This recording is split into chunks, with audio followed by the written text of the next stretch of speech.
ബർഗറിനും പിസയ്ക്കും സാൻഡ്വിച്ചിനൊക്കെ മുകളിൽ സ്ഥാനമുള്ള ഒരാളുണ്ട്. ആരാണെന്നല്ലേ? കുട്ടികളുടെയൊക്കെ മനസ്സിലെ വലിയ പുള്ളി. കുട്ടികളെന്ന് പറയുമ്പോൾ എനിക്ക് തോന്നുന്നു സ്കൂളിലും കോളേജിലൊക്കെ പഠിക്കുന്ന പിള്ളേരുടെ മനസ്സിൽ. ഇപ്പം എങ്ങനെയാണെന്ന് അറിയില്ല, പക്ഷെ ഞങ്ങളൊക്കെ പഠിക്കുന്ന സമയത്ത് ആളൊരു വലിയ സംഭവമായിരുന്നു. ലൈമിൻ്റെ കൂടെ ആളും കൂടെ ഉണ്ടെങ്കിൽ നമ്മളൊക്കെ അന്ന് അംബാനിയേക്കാൾ പണക്കാരനായിരുന്നു. വേറെ ആരുമല്ല, നമ്മുടെ സ്വന്തം മൊട്ട പഫ്സ്. ഞാൻ ഇങ്ങനെക്കുറിച്ച് അറിയാൻ വേണ്ടി ഗൂഗിളിൽ എഗ് പഫ്സ് എന്നൊക്കെ ആധികാരികമായി എഴുതി സെർച്ച് ചെയ്തപ്പോൾ ഞാൻ തന്നെ അന്തം വിട്ടുപോയി. മൊട്ട പഫ്സ് എന്നാണ് ഗൂഗിൾ എനിക്ക് പറഞ്ഞു തന്നത്. അതെ, നമ്മുടെ കേരളത്തിൻ്റെ സ്വന്തം സ്നാക്ക്. വേറെ ആരുമല്ല കേട്ടോ, മൊട്ട പഫ്സ്. ആളെക്കുറിച്ച് എന്തെങ്കിലുമൊക്കെ പറയാൻ വേണ്ടി ഗൂഗിൾ ചെയ്തപ്പോൾ ഞാൻ ആധികാരികമായി എഗ് പഫ്സ് എന്നൊക്കെ കൊടുത്തെങ്കിലും ഗൂഗിൾ എനിക്ക് തിരിച്ചു പറഞ്ഞു തന്നത് മൊട്ട പഫ്സ് എന്നാണ്. Kerala's most famous snack. ഹോ, ഇങ്ങേര് ഗൂഗിളിനെ വരെ ഞെട്ടിച്ച ആളാണല്ലോ എന്ന് എനിക്ക് മനസ്സിലായി. നമ്മൾ സ്കൂളിലൊക്കെ പഠിക്കുന്ന സമയത്ത്, ഞാനൊക്കെ പഠിക്കുന്ന സമയത്ത് പെൺകുട്ടികൾ ഇൻ്റർവെല്ലിനോ അല്ലെങ്കിൽ ലഞ്ച് ടൈമിനൊക്കെ കടയിൽ പോവാന്ന് പറയുന്നത് വലിയ തെറ്റാണ്. അതുകൊണ്ട് തന്നെ നമുക്ക് കുറച്ച് സുഹൃത്തുക്കൾ ഇതൊക്കെ മേടിച്ച് കൊണ്ടുവന്ന് തരും. അതിനുള്ള ക്യാഷ് ഉണ്ടാക്കുക എന്നുള്ളത് വലിയൊരു പാട് തന്നെയാണ്. അതൊക്കെ ഒരു കാലം. അപ്പം നമുക്ക് തോന്നും വീട്ടിലിതൊക്കെ മേടിച്ച് തരില്ലേന്ന്. പക്ഷെ അങ്ങനെയല്ല. എത്രയായാലും കുറച്ച് റിസ്ക് എടുത്ത് സ്കൂളിൽ പോയി അത് മേടിക്കുന്നത് വല്ലാത്തൊരു വൈബ് തന്നെയായിരുന്നു. കോളേജിലെത്തിയപ്പോൾ കോളേജ് ക്യാൻറ്റീനിലെ പ്രമുഖൻ. ഇടയ്ക്കൊക്കെ ഞങ്ങൾ മേടിക്കും ഒരു ലൈമും ഒരു എഗ് പഫ്സും. ചിക്കൻ പഫ്സ് ഉണ്ടെങ്കിൽ പോലും എഗ് പഫ്സിനോടാണ് ഏറ്റവും കൂടുതൽ ഇൻട്രസ്റ്റ് ഉണ്ടാവാറ്. എൻ്റെ അറിവിൽ എനിക്ക് ഈ പഫ്സിനോടൊക്കെ ക്രേസ് തോന്നിയത് ഹൈസ്കൂൾ കാലയളവിലാണ് തോന്നുന്നു. ചുരുക്കി പറഞ്ഞാൽ ഞാൻ ഇതങ്ങോട്ട് ഉണ്ടാക്കാമെന്ന് വിചാരിച്ചു, നമ്മുടെ സ്വന്തം മൊട്ട പഫ്സിനെ. ഫ്രാൻസുകാരനാണ് ചെങ്ങായി, പക്ഷേ അന്ന് മുട്ടയില്ലായിരുന്നു എന്ന് മാത്രം. വേറെ എന്തൊക്കെ ഫില്ലിങ്സ് വെച്ച് അവരിതുപോലൊരു ഡോ ഒക്കെ ഉണ്ടാക്കിയിട്ട് പാസ്ട്രി ഉണ്ടാക്കുമായിരുന്നു. പക്ഷേ പിന്നീട് നമ്മുടെ കേരളത്തിലെത്തിയപ്പോൾ കുറച്ച് സ്പൈസസും കൂടെയൊക്കെ ആഡ് ചെയ്ത് മുട്ടയൊക്കെ വെച്ച് അങ്ങോട്ട് ഫേമസ് ആയി സാറ്. ഇങ്ങനെയൊക്കെ മെയിനായിട്ട് വേണ്ടത് മൈദയാണ്, പിന്നെ നെയ്യും. അങ്ങനെ ഞാൻ ഒരു ഗ്ലാസ് മൈദയാണ് എടുത്തത്. ഞാനെടുത്ത റെഫറൻസിലൊക്കെ 2-3 ഗ്ലാസ്സൊക്കെയാണ്. പക്ഷേ എനിക്കൊരു പണി നമ്മുടെ ബ്രോസ്റ്റിൽ കിട്ടിയത് കൊണ്ട് ഞാൻ കുറച്ച് ശ്രദ്ധിച്ചു. അങ്ങനെ ഒരു ഗ്ലാസ് വെച്ച് ഉണ്ടാക്കി.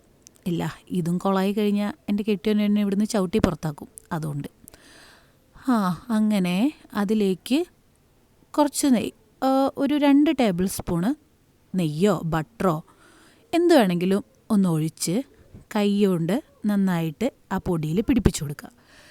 ഒരു 1/2 സ്പൂണ് പഞ്ചസാരയും ഒരു 1/4 സ്പൂണ് ഉപ്പും ഇട്ട് നന്നായിട്ട് മിക്സ് ചെയ്യുക. അതിനുശേഷം അതിലേക്ക് കുറച്ചീച്ചായിട്ട് വെള്ളം ഒഴിക്കുക, നമ്മുടെ സാധാ വെള്ളം. അത് കുറച്ചായിട്ട് ഒഴിച്ച് നമ്മളൊരു ചപ്പാത്തിക്കൊക്കെ കുഴയ്ക്കുന്ന പോലെ മാവ് ഉണ്ടാക്കിയെടുക്കുക.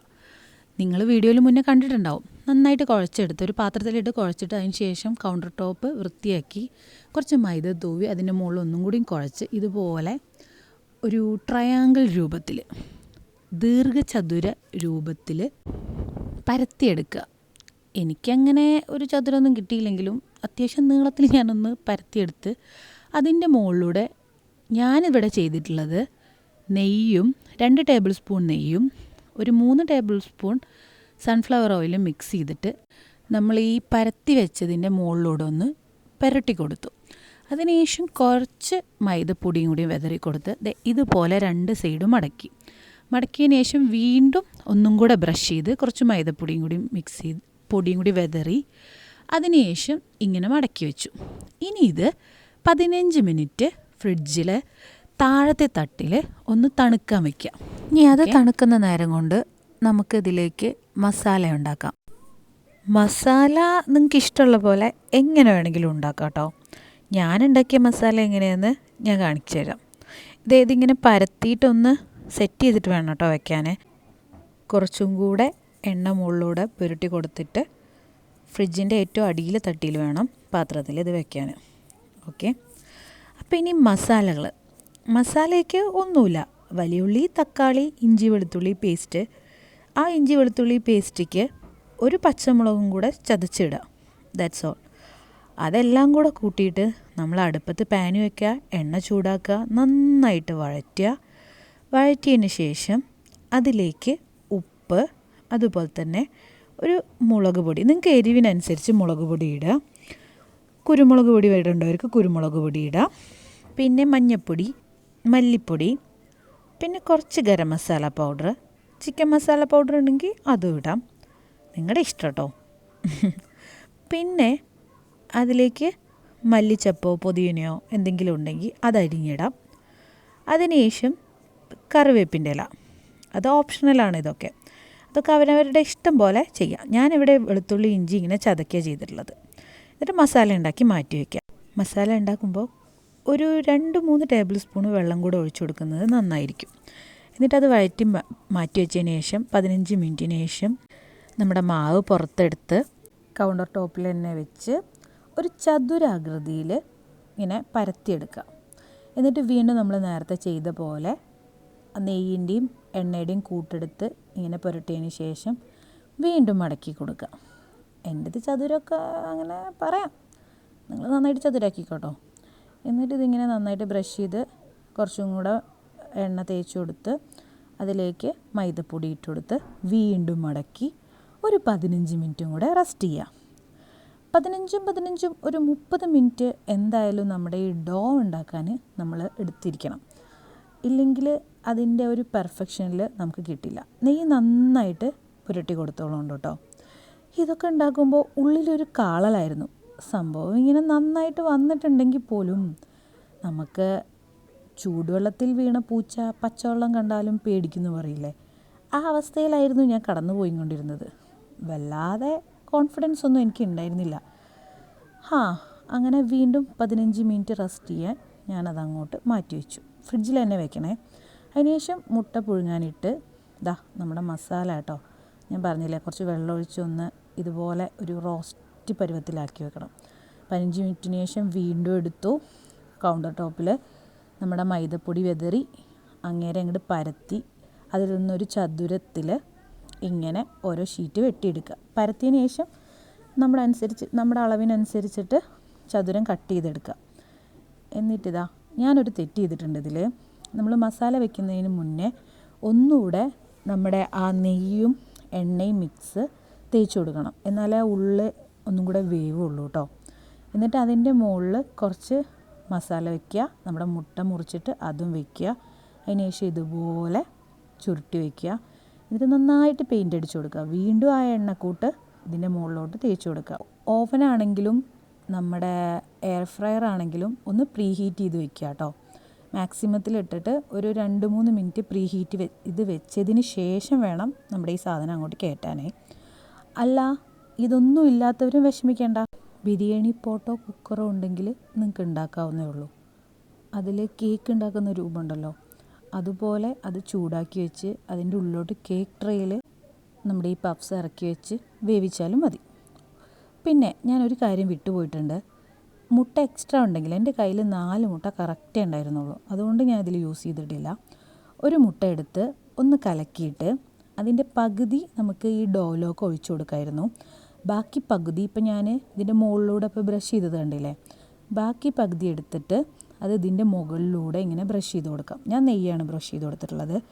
വെജിറ്റേറിയൻ ആയിട്ടുള്ള ആൾക്കാർ നെയ്യ് മാത്രം ഉപയോഗിച്ചാൽ മതി, വെജിറ്റബിൾ പഫ്സ് ഉണ്ടാക്കുന്നവർ കേട്ടോ. ഇനി ഇതങ്ങനെ നമ്മുടെ എയർ ഫ്രയറിലോട്ട് വെക്കുകയാണേ. ഉള്ളു ഭയങ്കര വിങ്ങലാണ്. അന്ന് ബ്രോസ്റ്റ് വന്ന പോലെ വരുമെന്ന് പറയാൻ പറ്റില്ലല്ലോ. അങ്ങനെ ഓണാക്കി ഞാനതിൽ കേക്കൊക്കെ ബേക്ക് ചെയ്യുന്ന ഓപ്ഷനാണ് എടുത്തത്. അതിൽ 14 മിനിറ്റിൽ ഫുള്ളൊന്ന് വേവിച്ചെടുത്തു. ഫുള്ള് ടെൻഷനിലായിരുന്നു ഞാൻ. ഇത് ആവോ എന്താവും എന്നറിയില്ലല്ലോ.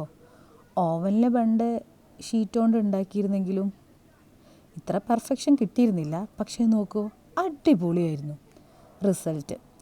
ചില കഥകൾക്ക് നല്ല ഹാപ്പി എൻഡിങ്ങും ഉണ്ടാവുമെന്ന് ഞാൻ ഇതിലൂടെ മനസ്സിലാക്കി. ഇതിങ്ങനെ കണ്ടപ്പോണ്ടല്ലോ തൃശ്ശൂർ പൂരത്തിന് വെടിക്കെട്ട് പൊട്ടുന്ന പോലെയായിരുന്നു എൻ്റെ മനസ്സിൽ പടക്കം പൊട്ടിയിരുന്നത്. ഭയങ്കര സന്തോഷമായി. ഇതൊന്ന് മറിച്ചിട്ടിട്ട് ഒന്നും കൂടെ ഓയിൽ തേച്ചിട്ട് ഒരു 5 മിനിറ്റും കൂടെ ഞാൻ 200 സെൽഷ്യസിൽ വേവിച്ചിട്ടുണ്ട്. നിങ്ങൾക്കൊരു ടിപ്പും കൂടെ പറഞ്ഞുതരാം. ഓവനാണെങ്കിലും അല്ലെങ്കിൽ എയർ ഫ്രയർ ആണെങ്കിലും അതിൻ്റെ ഏറ്റവും ഹയ്യസ്റ്റ് ചൂടിലിട്ടിട്ട് വേണം ഇത് ശരിക്കും വേവിക്കാൻ. ഞാനത് മറന്നു പോയിട്ടുണ്ടായിരുന്നു. ഇതിൽ 200-ലിട്ടിട്ട് വേവിച്ചാൽ മതിയായിരുന്നു. അപ്പോൾ ശരിയായിരുന്നു. അതൊന്ന് മറിച്ചിട്ടിട്ട് ഇങ്ങനെ വേവിച്ച് നോക്കൂ. താഴേക്ക് നല്ല ക്രിസ്പിനെസ് കാണിക്കുന്നുണ്ട്. നല്ല അടിപൊളിയായിരുന്നു കേട്ടോ. നല്ല ഉയർന്ന ബേക്കറിയിൽ കിട്ടുന്ന പപ്സുമായിട്ടൊന്നും താരതമ്യം ചെയ്യണ്ട. പക്ഷേ എല്ലാ സീക്വൻസും നോക്കി ഇത് ഉണ്ടാക്കുകയാണെങ്കിൽ ഉയർന്ന ബേക്കറിയത്തെ അല്ല, അതിനേക്കാൾ അപ്പുറം ടേസ്റ്റ് ആയിരിക്കും നമ്മുടെ ഈ പഫ്സിന്. എന്തായാലും അടിപൊളി പഫ്സായിരുന്നു. എല്ലാവരും ഒന്ന് ട്രൈ ചെയ്ത് നോക്കൂ. അപ്പോൾ എൻ്റെ ഈ എഗ് പഫ്സ് പരീക്ഷണം അല്ലെങ്കിൽ കഥ ഹാപ്പി എൻഡിങ്ങോടെ അവസാനിക്കുന്നു. നെക്സ്റ്റ് കഥയായിട്ട് വീണ്ടും കാണാം. ബായ്.